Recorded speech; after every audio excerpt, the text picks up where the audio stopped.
Hi friends, நம்ம பார்க்க போகிற திரைப்படம் ஆசாத். இந்த படத்தை இயக்குனது பார்த்திங்கன்னா அபிஷேக் கபூர். ஸோ இவர் வந்து பார்த்திங்கன்னா கைப்பூச்சி, கேதார்நாத்ன்ற படம்லாம் இயக்கியிருக்காரு. நான் கைப்பூச்சின்ற படம் பார்த்துருக்கேன். அது வந்து கைப்பூச்சி வந்து 3 இளைஞர்கள் வச்சு படம். அது வந்து ரொம்ப சூப்பராக இருந்துச்சு.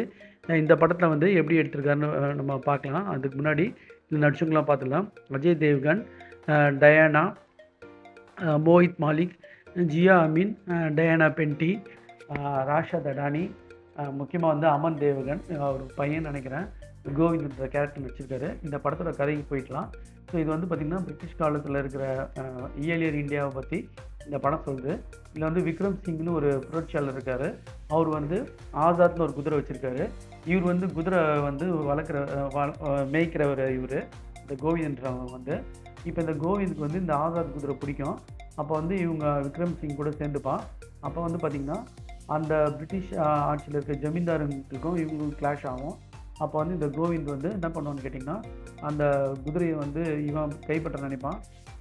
அது வந்து இந்த இவன் சொல்லுவான், விக்ரம் சிங் சொல்லுவான், நான் கனவுல கூட அந்த குதிரையை பற்றி நினைக்காத அப்படின்வான். ஒரு ஃபைட்டில் வந்து விக்ரம் சிங் வந்து இறக்க நேருது அஜய் தேவ்கன். அப்போ வந்து பார்த்திங்கன்னா இந்த குதிரை வந்து இவங்ககிட்ட எப்படி பழகுது, இதனால் என்ன பிரச்சனைங்க வருது, அப்புறம் இந்த ஜமீன்தாருக்கும் இந்த கோவிந்துக்கும் என்ன கிளாஷ் ஆகுது, அதனால் ஒரு கடைசியில் ஒரு போட்டி ஒன்று வரும். அதில் வந்து நல்லா இருந்துச்சு.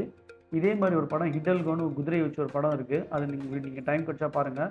அந்த படம் வந்து ஃபுல்லாக குதிரை தான் ஹைலைட்டாக இருக்கும். அந்த படத்தை பார்த்து எனக்கு குதிரை வளர்க்கணுன்னு ஆசை வந்தது. அப்படி ஒரு படம் அது ஹிடல்கோ.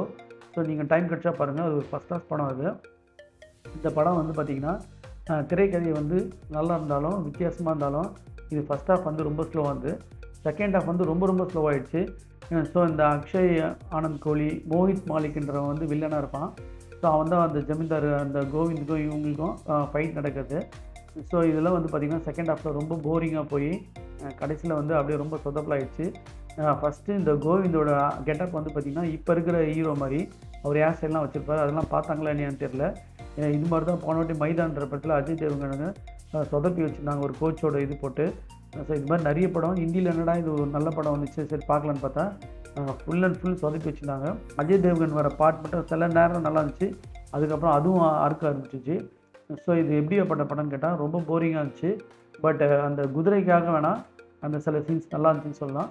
ஸோ நீங்கள் பார்க்குறவங்க பார்த்து என்ஜாய் பண்ணுங்கள். அவ்வளோதான் ஃப்ரெண்ட்ஸ். இந்த படத்தில் வந்து கதைன்றது சொல்கிற மாதிரி திரைக்கதையை வந்து சொதப்பி வச்சுருந்தாங்க. ஸோ நீங்கள் பார்க்குறவங்க உஷாராக பார்த்து என்ஜாய் பண்ணுங்கள். Thanks friends.